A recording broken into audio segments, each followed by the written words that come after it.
Hello viewers. Well, yesterday it was confirmed that Electronic Arts would be purchasing Codemasters in a massive deal. I say yes, it was confirmed. It was mentioned at the weekend, and the $1.2 billion acquisition was recommended and then accepted and confirmed, as we understand it, yesterday. And quite a few people were asking me questions as to what I thought about it, what I thought this would mean for gaming and my various feelings. And I've been writing a feature on it over the past couple of days. I didn't jump on it straight away, and I don't have any news writers these days to cover that straight away. So I thought, well, I could do a video on it. Yesterday I was streaming, and today, after a bit of reflection, a few thoughts on how we've ended up here and what's happening in the industry as well. And remember that my thoughts are mere observations.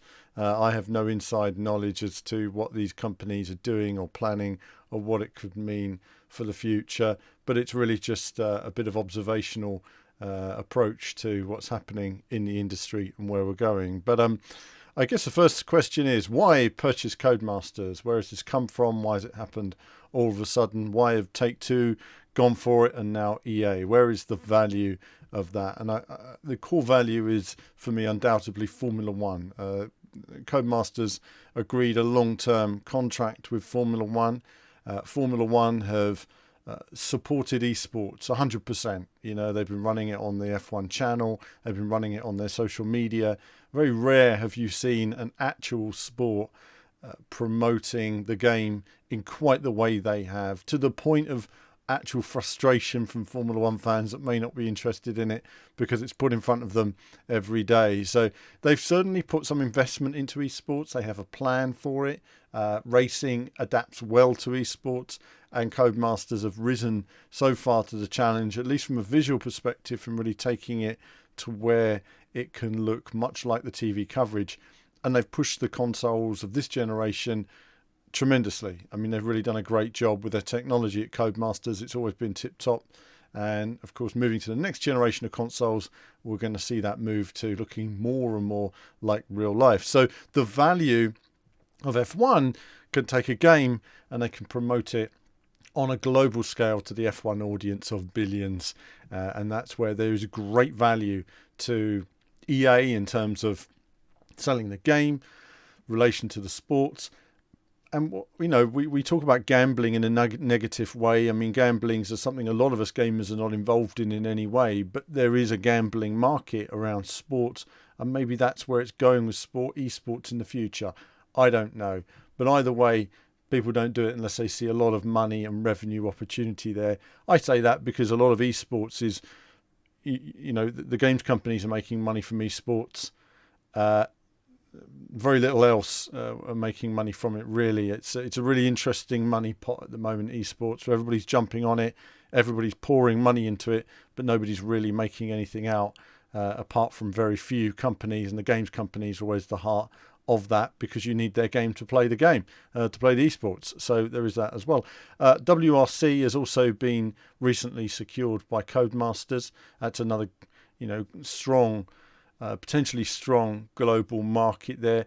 Every year it's grown, WRC. I feel WRC is coming back gradually over the past few years.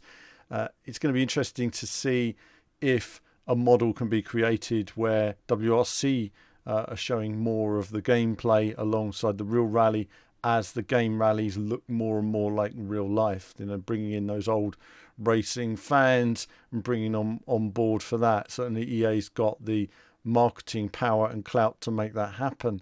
Codemasters also recently purchased Slightly Mad Studios. That's the area that's a bit uncertain. Slightly Mad Studios, from what I could see, didn't leave Electronic Arts on the best terms years ago. I've not heard anything positive said by Electronic Arts about Slightly Mad, so it feels like a mutually unhappy relationship there. You know, if you look at the performance of recent titles from Slightly Mad, you know, the Fast and the Furious, how that game turned out, Project Cars 3, how that game turned out, the sales and related elements to that. You can really say that the only commercial aspect right now is in the technology they have. That's going to be an interesting one. I just see EA Don't know how that's going to fit into the EA structure. That's something they'll have to assess themselves. Business is business at the end of the day. Whether people like each other or get on, it should be irrelevant. It should be, are you going to make a commercial difference to the development of these games in this company? Can you put forward the commercial plan for the success of future titles? Now, Ian Bell has gone on to Twitter and discussed Project Cars 4. He's discussed the technology that's going to be in Project Cars 4, how it will be the greatest simulation ever, and how they listen to the community, which is a bit weird because the community have always been saying the same thing. So it's a bit strange how Project Cars 3 ever happened. Bit of an odd one. Project Cars 4 would require a lot of resource, a lot of finances, a lot of development over a period of years. I mean, it took years to develop the first Project Cars game, and to announce it already really sort of chops into Project Cars 3 before it's even had a quarter to itself. So that's a strange one. Whether he's trying to get his voice out there before EA roll in, I don't know. Make out the project was cancelled before it was even started. But the tweets apparently have all been deleted. But that was reported on GT Planet earlier today. So who knows what's going to happen there.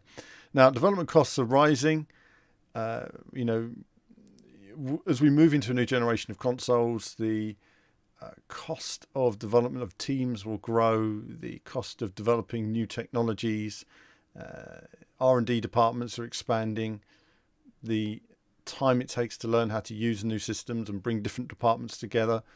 When you're in a bigger company, you have separate R&D departments. They're bringing all these different tools together for different games. They're adapting them now in different ways. It increases the potential for making great graphics and great physics and putting that all together. And it accelerates development as well. So where Codemasters may have X amount of money to spend over 6 or 7 years, they can now spend that amount of money in 2 years, but also have a lot more R&D and really throw the kitchen sink. A great acceleration in development in terms of what you can do when you have that level of investment. So the level of funding required now to develop modern, sort of 4K products is astronomical. When you're going to look at the top AAA titles, it's a big endeavor to produce something like that, with separate R&D, additional investment, new creative minds. I mean, because creative minds can help as well. You're going to bring new people into these games, and the potential is there. I think the only hope is that we have creative minds that help steer the future of Formula One and WRC, not marketing minds. And I think it's the big issue is when the marketing brains and the number crunchers get involved and they say, we don't want that because it carves out that audience or that audience. And in the end, you're deciding on how a game should be by perceived market targeting rather than just making a good game in its own right. It happens a lot in the movie industry as well. It's going to happen more in games, especially with the cost of the product. And as I say, they don't get it right. And EA, if you look at their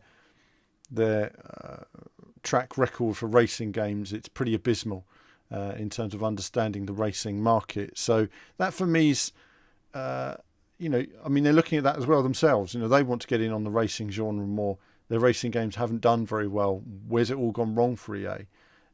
They've got to look at that themselves, and maybe that will give Codemasters an advantage. It will fill a slot, and they have great IPs as well. So there's all of that. What is the value? 1.2 billion. It's a big number that they've thrown at Codemasters. Somebody said to me last night. Mad Hatter said to me last night on Twitch.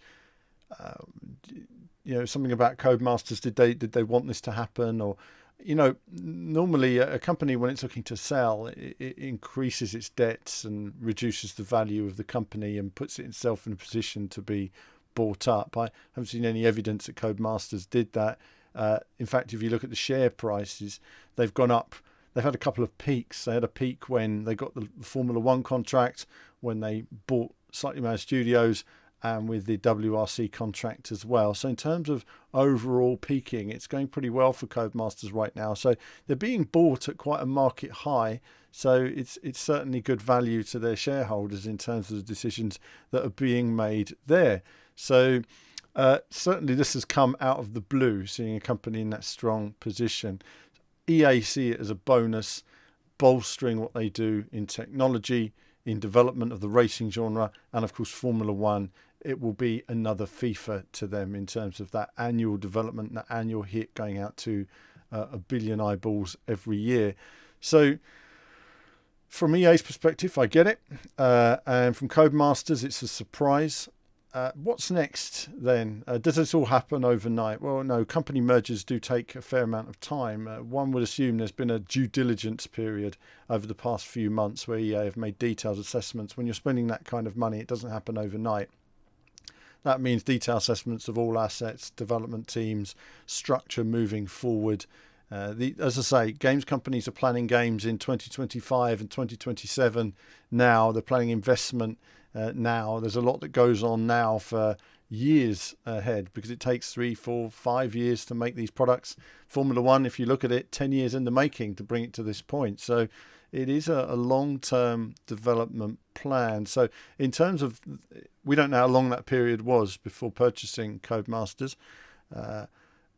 And then there's a period once they've made the purchase as well. They won't want to change anything. They'll want to look at the machine and the learning of the business and how it all works before the number crunchers get involved and start looking at, well, we don't need 2 R&D departments studying the same thing. We don't need this and this. Or they might want to make a steer in games design. That means some games designers are going to go, some development teams are going to go, and so on. So generally, these things take a couple of years, and even then, the effect of EA's involvement will take even longer because if it takes 2 or 3 years to make a game, the actual EA development games won't go into development straight away. It will take a long time. This is an evolution that we see here. I was asked, has acquisitions like this happened before? They have years ago. I mean, as it happens with Electronic Arts, I remember Bullfrog being bought. I think it was about $40 million for Peter Molyneux back years ago. We've seen this time and time again. Rare being purchased by Microsoft, Bizarre Creations by Activision in focusing on the driving genre there as well. Didn't do well for any of them, sadly. I wish I could say it was always a success. I can't say it always has been. It really depends on the company. Some are successful, some are not so successful in terms of mergers and acquisitions.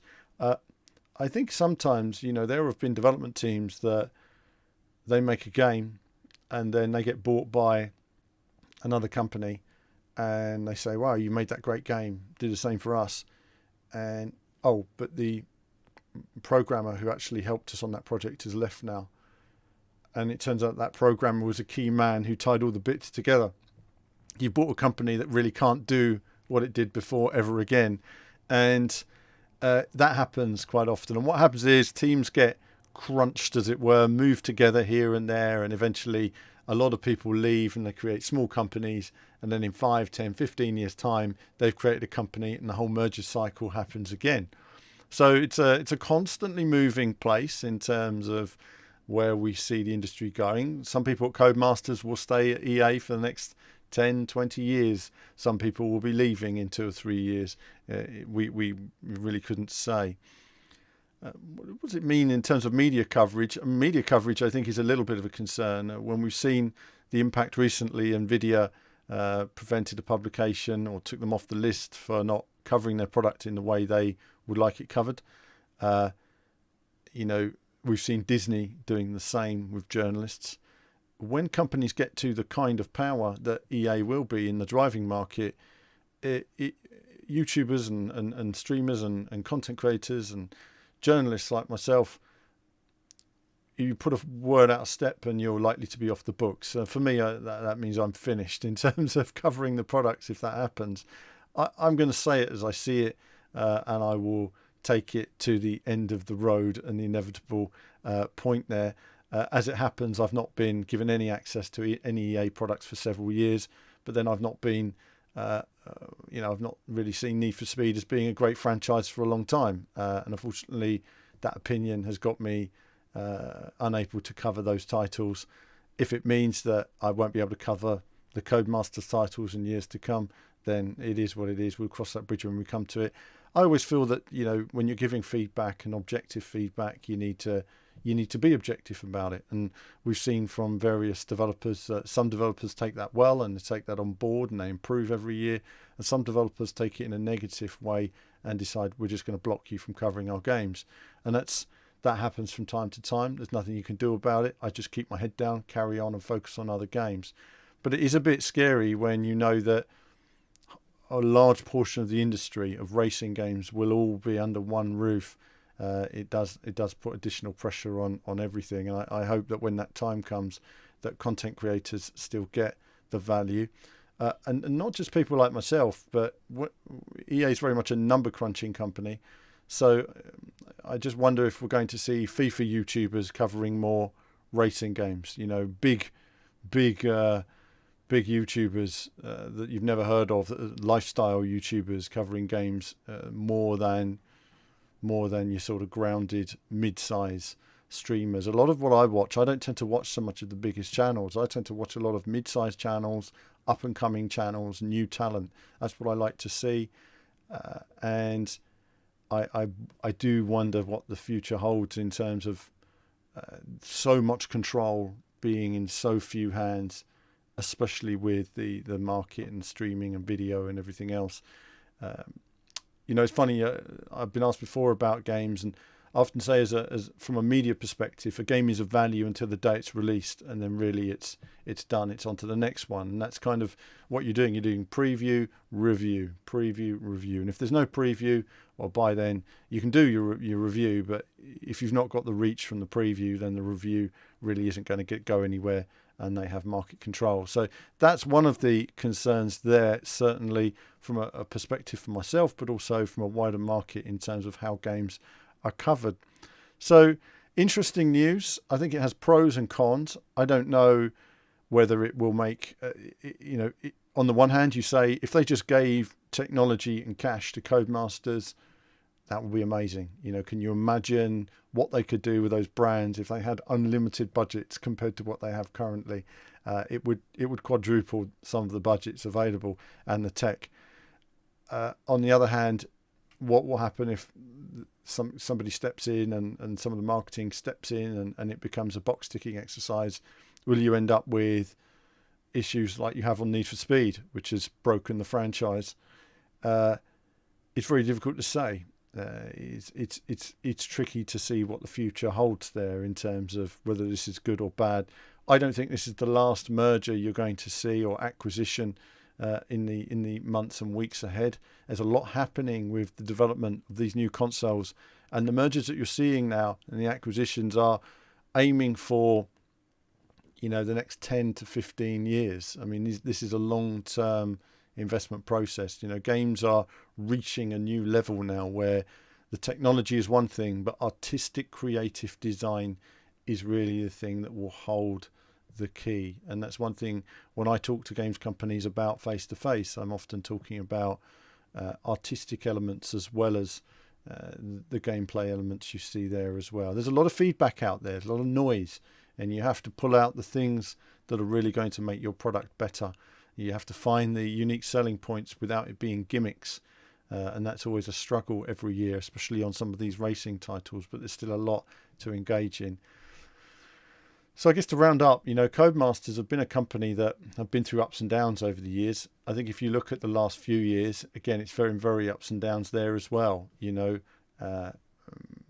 Machines wasn't what it could have. Dirt 4 was poorly received.